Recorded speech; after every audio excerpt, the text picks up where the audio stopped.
Just gone to 7:30. Welcome everybody, nice to see you all. Apologies for absence. I have Councillor George Ayub, who's still in Egypt. He's not too well, I'm afraid. Councillor Toby Mountain, Councillor Newport, Councillor Mrs Hughes, Councillor Hookway. Now Ian isn't here. I don't know if has anybody heard Ian Ward? No? Right. Chairman, I was under the impression that he was going away on holiday, so perhaps his apologies need to be recorded. So we'll his apologies as well. We have two substitutes. Councillor Mrs Mason is substituting for Toby Mountain, and Councillor Stanley is substituting for Councillor Newport. We'll do the English one. Finishes, not subjects. Okay. That's the easy one. Well, non-members attending, we've got 3. Yeah. Okay, welcome. You've all had copies of the minutes of the meeting held on the 18th of January 2017. Is everybody happy that I sign those as an accurate record? Great. Thank you.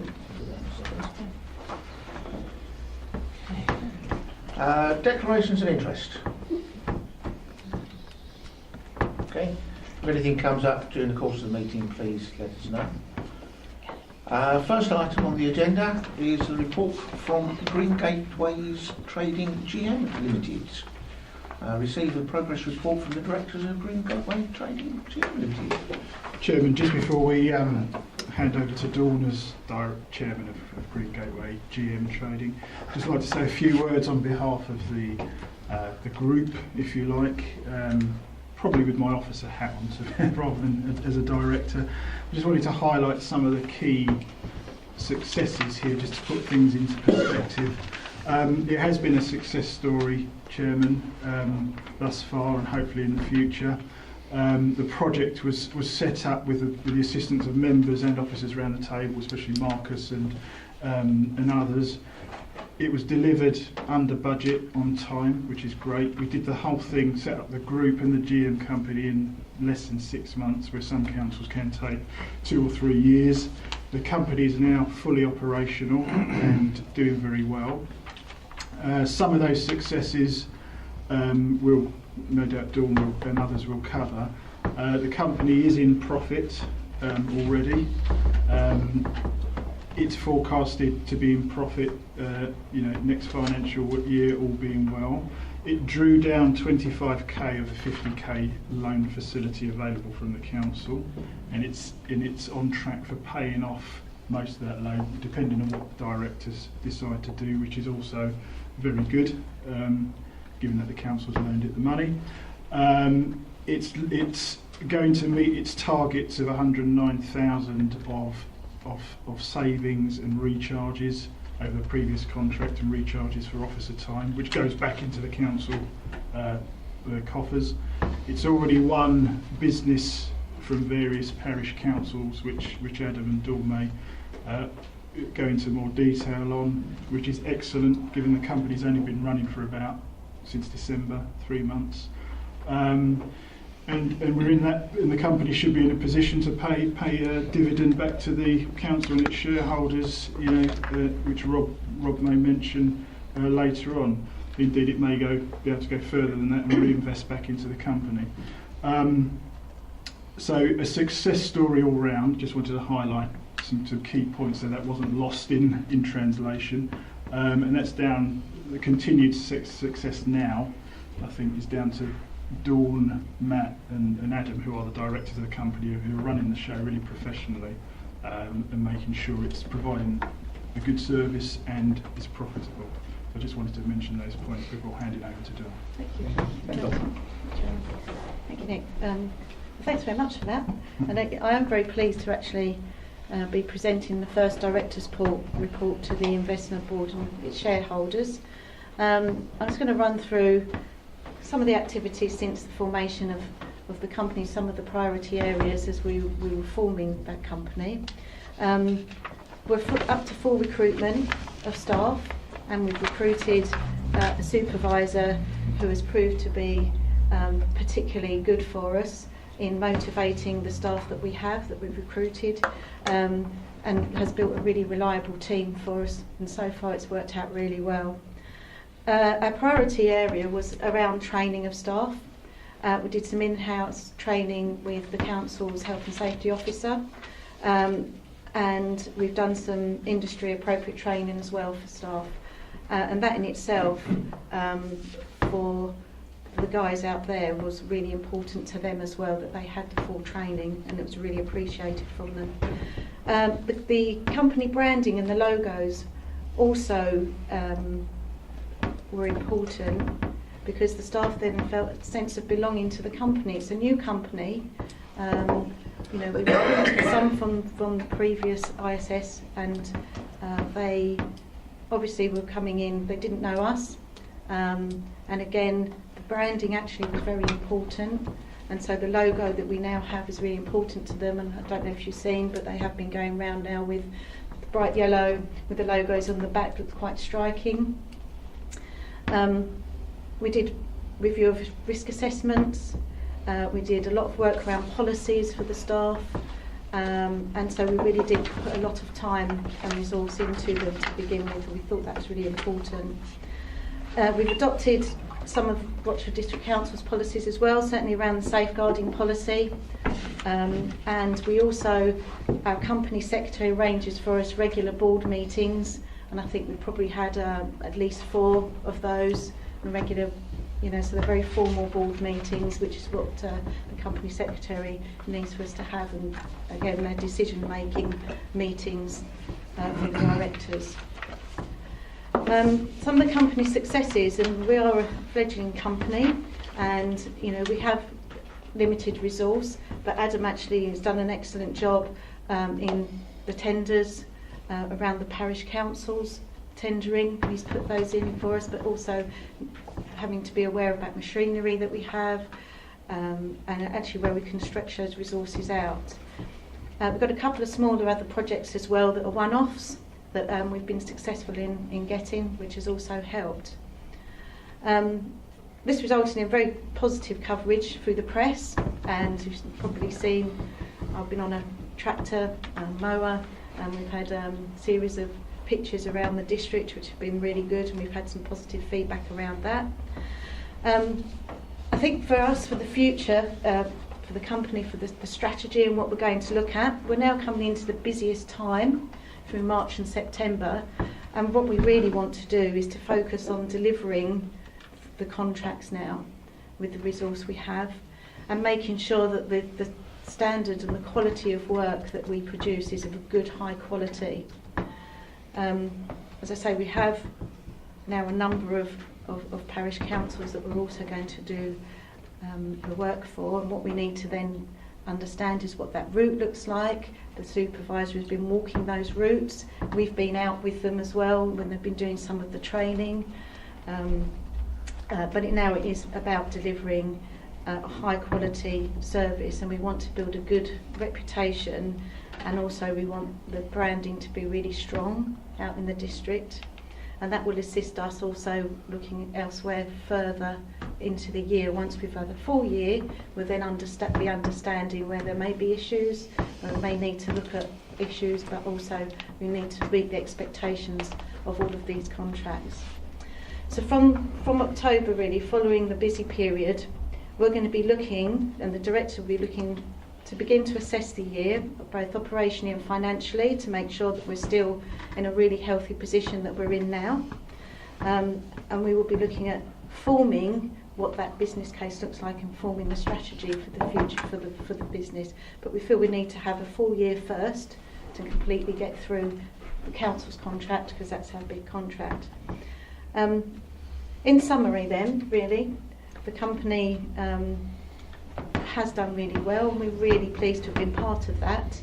It was quite unknown territory for us, and obviously this is the first LATCO company for Rochford, and so it's really nice to be part of that, the first LATCO.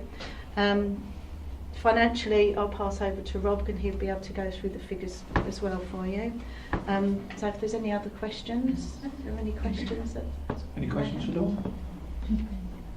Well done. Well done. Okay. Rob, did you want to come in at that point? I can. I mean, to be honest, I'm hoping they're fairly self-explanatory. The financials. If anyone's got any specific questions, Terry? If I may, Rob, through the chairman, just to say, as a company, presumably we have to pay taxes on Yep. profits. yes. So overall, I mean, is that going to be much of a margin that we're looking at? So corporation tax at the moment is 20%. So based on the PBT figures we've got here, so profit before tax, we're looking at about about £5,000 tax on that Okay. number. So we're looking at a net profit of around £20,000 at the moment. Obviously that depends on the final year-end figures. Thank you very much. Right. Thank you, Jim. It's just a couple of questions around these figures. These are to December to March this year, Yep. which is 4 months. You've got various contracts income, 168,000. I mean, it comes out to quite a significant amount more than was originally forecast. Why is that? Oh, is the contract from Rochford Moor? That's coming out on pro rata for a year for about £500,000, which is more than. If I can assist, Jim, I was think originally that intended. includes for that, it's about a third rather than a quarter, but it includes contracts won, i.e. the parish contract as well, on top of the district contract as well. So the parish contract's around £100,000, 150,000. No. I'll make it more than that. I'll make about I mean, 169,000. the council's, if it puts it in perspective from Rob Mates, the council's contract value for the company is about 400, just over 400,000. That's right. So divided by whatever. So basically 105 of parish contracts. I'm just wondering No. if we've actually accurately matched income to the correct periods. That's all. In the Should have forecast. done, yes. It seems rather high to me. I'm not saying it's bad. I'm saying it's good, but Yeah. not from the figures I would expect. It seems high. Yeah, no, I appreciate that. Can I give me 2 minutes to let me see what I can dig into? Yeah, okay. While we're talking. Yeah. Thank you. And with the wages and salaries, that I just need a bit of some to help my memory. Was that for 8 employees? The 49,000 something at That- now. Yeah, right, go. Yes, that's 8 employees. I'm Big- looking at Adam now to Nine. confirm that. Nine. 9 Nine now. employees, yes, sorry, 9 That's fine. employees. Just to add that, for my chairman, there's a slight caveat on that because that was at the start-up, so the numbers changed slightly throughout that month. I can So in terms of understand. extrapolating, it wouldn't be accurate, but yes, certainly going forward. And with regard to the modern or the apprentices, I won't use it's not they're not called anymore. Are they included in support costs? Because I understand the apprentices are employed by the district council and then they're Yeah, they're recharged back. recharged across. Correct, yeah. Thank you. Mrs. Mason. Thank you, Mr. Chairman. Firstly, I'd like to say that I think it's a really positive report, and it's lovely to hear such good news actually from the council. And I'm also very pleased to hear that the focus is on quality, because I think that's very important, especially in this area. But the only question I'd like to ask is, it's a little bit confusing here, the financial, but it says for the first year, which I kind of forecast, and then it says it's for 3 months. So I'm assuming this is for the December to March. Yes. Yeah, not for the. It's not a forecast. It's not an the actual. Yes, yes. Sorry, It's an the actual. So slight Yeah. misnomer in here and there, but apart from that slight contradiction, just slightly curious about the equipment hire. I accept that that's a normal way to do things, but going forward, as time goes on, I think it might be worth considering looking at both leasing and purchasing, but certainly not at this stage. But that, and I wonder if you've got that in mind to consider at a future date. Yeah, definitely. Yeah. I think if I could, is that we'll be looking at how we reinvest back into the company, and again that's once we've got the first year. This is the busy period. We've got some really good kit and machinery, but it may be we'll be looking at actually this will make us far more efficient. So then we can look at investing back into the company, and that's what we'll be looking at. Thank you. Thank you, Mr. Chairman. Terry. Oh, sorry, just a quick one, Rob.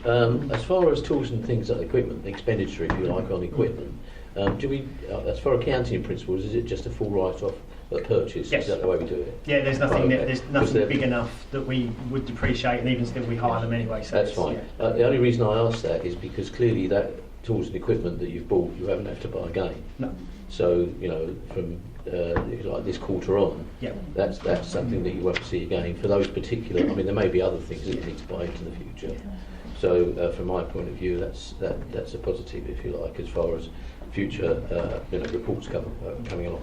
Thank you. I think the just to add to Councillor Mr. Mason's point around, it's just I think it's a decision to be made on every sort of thing. What is the payoff of buying the actual equipment and the capital repayments versus actually hiring them as a fledgling company. You don't want to be using up all your capital in the first instance. You want to at least get a good few years under your belt first, get a bit of capital behind you before you start purchasing. Because last thing you want to be doing is saddled with debt and then the contract's on the way. So it's definitely an analysis that needs to be done.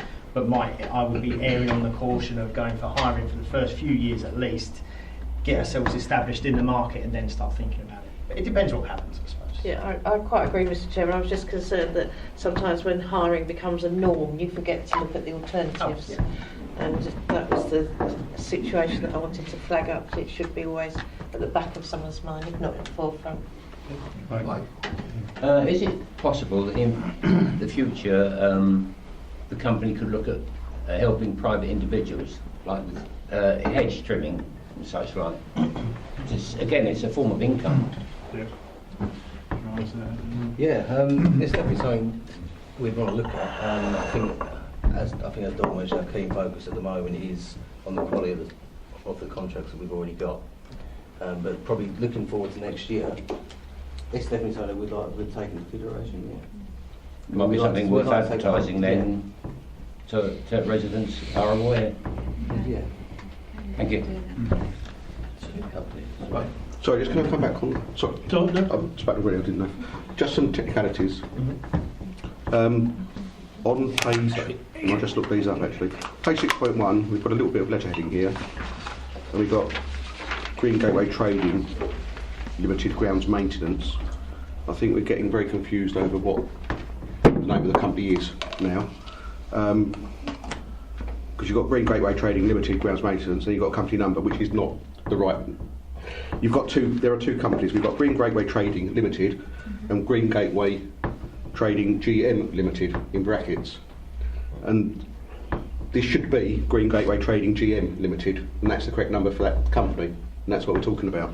And I think we're going to get in trouble if we start getting confused over which company is doing which report and which letterheading we're using for it. And also on the forecast statement of comprehensive income, we're calling it Green Gateway Trading CGT Limited, and the name should be GM Limited. There's a few points, and I think it sounds technical, and it sounds a little bit odd. I'm picking them up, but I think it's really important. I think that's a fair point, Chairman. We'll make those adjustments. You're right. But it's just be aware of it. You've got to be careful in companies on it, and that's noted. Thank you. Councillor Stan. Yes, thank you, Chairman. I'd just like to ask Rob where the support costs are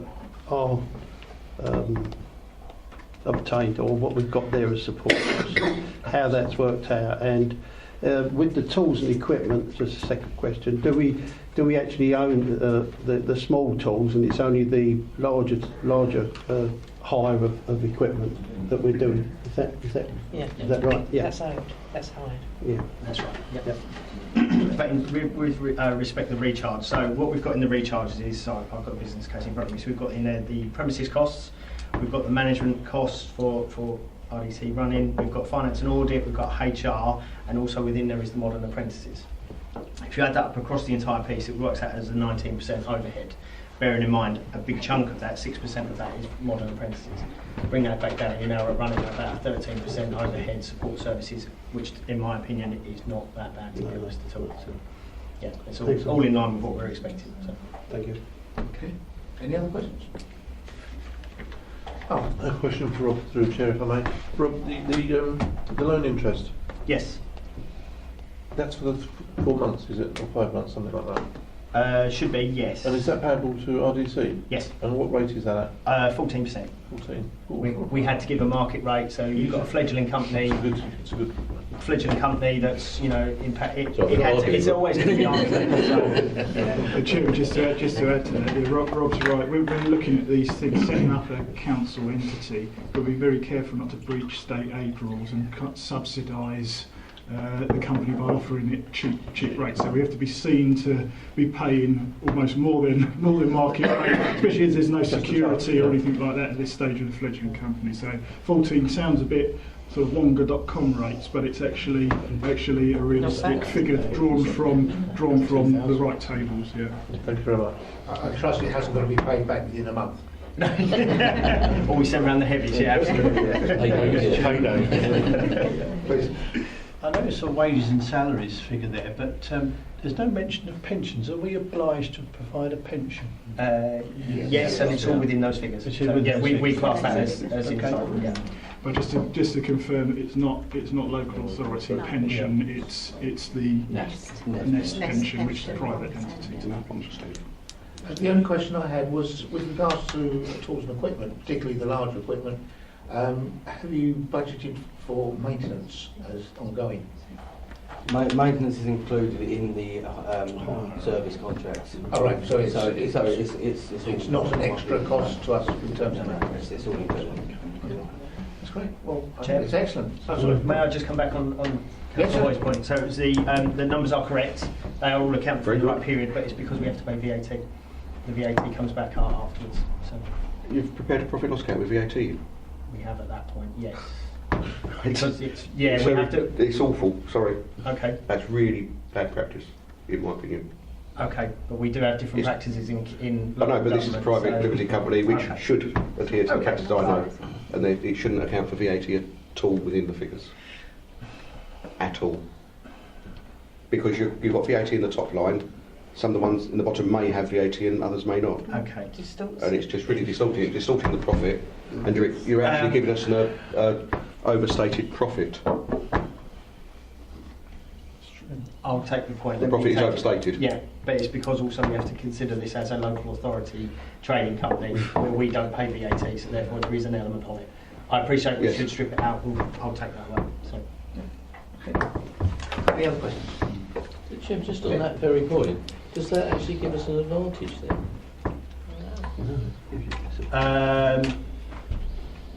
No, because it will wash out. It would be the same as if we had a contract from a third party as well. Yeah. We reclaim the VAT, so there's no particular wash there. It's just how it's just how it's being set out, presented. That's yeah. all. Okay. Thank you. Apologies for that. Thank you. No other questions? Okay.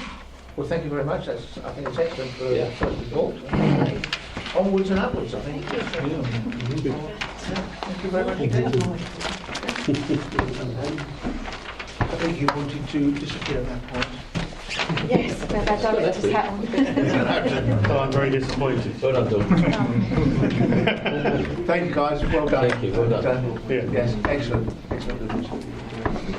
Anyway, just before we move on, just to let members know, at the end of the meeting, it's not part of the main meeting, we're just going to have to assure Sean that it will be a very brief update on some of the other projects that are going on, just so members are kept aware of what's going on behind the scenes. But it's not part of the main meeting. Chairman, can I come in? Yeah. It's usual that a board might have that on their agenda anyway. My view is there should be at least an agenda item that allows the board, which meets periodically, to receive updates on the major projects. And it would be my proposal, if you like, so that we do that in future. So it is in the meeting. Did you want to comment on that? Just to say, Chairman, what we're doing is, I don't necessarily disagree with that point of view. John Bostock's going to come up with a proposal which we'll put through Chair and Vice Chair in terms of how we best manage this. So watch this space basically, and then we'll come back with something. We need to check the technicalities of it. Just quickly through you, Chairman, if I may, just to say I think there may be some stuff in the updates that might be P&C, so I think we have to be careful about what's part of the meeting and what's in P&C, just because it's really down. It's subjective, obviously, because some projects will be ahead of others, but I think we have to be a little bit careful about Chairman, I think John will be looking at that issue as well. Yeah, the only point, Chairman, I might add to that is, of course, that whole thing can, part of the agenda can be made P&C. There's no reason why it shouldn't be. It's operational reporting, so I wouldn't disagree with you. But as I say, watch this space. We'll come back to you. Okay. Moving swiftly on to item 7, exclusion of the press and public. Is everybody happy that agreed? Say that's agreed? Yes.